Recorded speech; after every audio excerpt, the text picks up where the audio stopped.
I can still hear the wind howling through the trees, cold as death itself.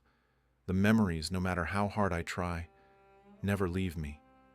They cling to me like the chill of those endless nights in the wilderness, nights when we were certain we weren't alone. I've never spoken of this to anyone who wasn't there, but now, as I grow older, I feel the need to let it out, to put words to what haunts me. Maybe, just maybe, telling it will finally bring me peace, though I doubt it.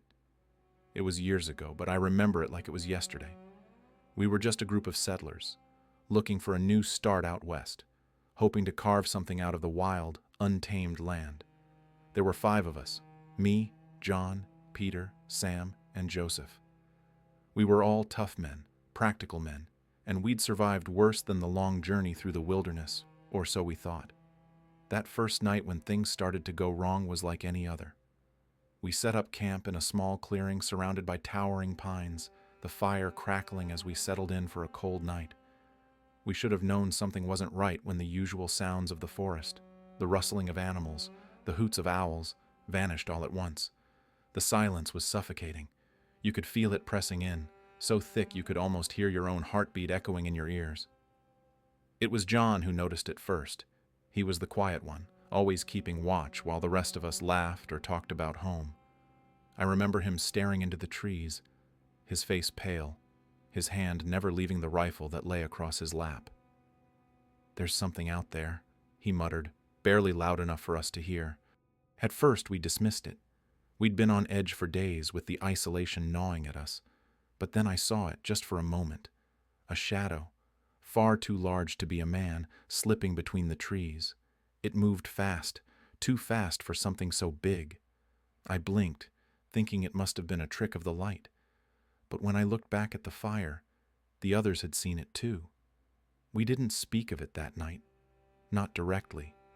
There was something about the way that shadow moved, something about the silence that made our blood run cold. We kept our rifles close and stayed huddled by the fire, pretending to sleep. But none of us did. The next morning, we found the footprints, enormous, human-like, but far too big to belong to any man. They circled the camp, as if something had been watching us all night. I'll never forget the sight of them, pressed deep into the earth, leading off into the forest where the trees swallowed them up. John didn't say a word, but the look on his face told me everything. We were not alone in those woods. The days that followed were a blur of exhaustion and fear. No matter how far we traveled, it felt like the forest was closing in on us, the shadows growing longer, the silence deeper. And then Sam disappeared. He'd gone to relieve himself, barely stepping a few feet from the camp when we heard it, a scream that cut through the stillness like a knife. We jumped up, rifles in hand, but by the time we turned, Sam was gone. Just gone. The only thing left behind was his rifle, lying abandoned in the dirt, and those damn footprints leading away into the darkness. We searched for him. God, we searched until our legs gave out and our eyes burned from straining against the shadows. But there was no sign of Sam, no trace of where he'd gone. It was like the forest had swallowed him whole. That night, none of us spoke. The fire seemed smaller, weaker, and we huddled close to it like frightened children. I could feel it watching us from the trees. Whatever it was patient, waiting, toying with us. I could almost hear its breath in the wind, feel its eyes on the back of my neck. The disappearances didn't stop. One by one they were taken. Peter, then Joseph, vanishing into the night without a sound, without a struggle. Every morning we'd find the same footprints, always circling the camp, always leading off into the forest. By the end it was just me and John, both of us too terrified to close our eyes, too scared to leave the fire's weak glow. I'll never forget the fear in John's eyes when he turned to me that last night. He didn't need to say it. We both knew it was coming for us. John was taken next.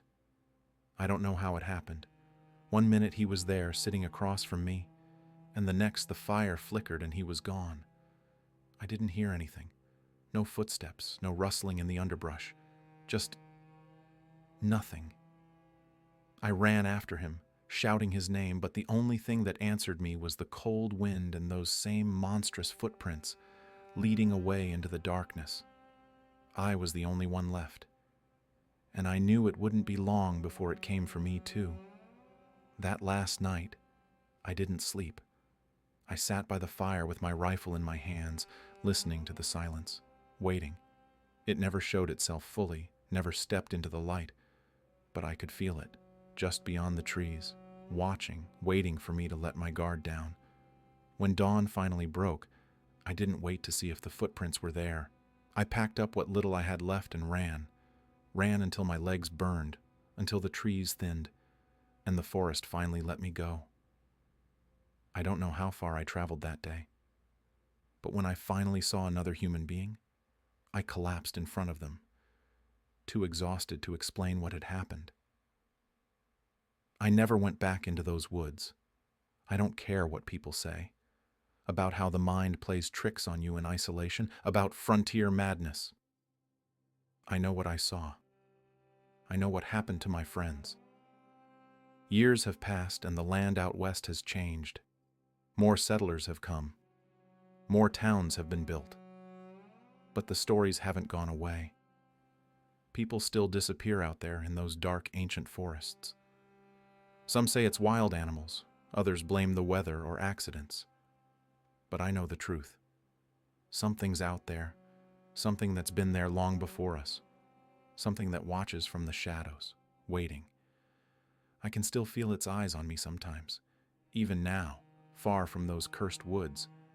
The forest may have let me go, but I know it's not finished. One day, when I'm alone, when I've let my guard down, it'll come for me, just like it came for the others. And this time, there won't be any footprints left behind, just silence.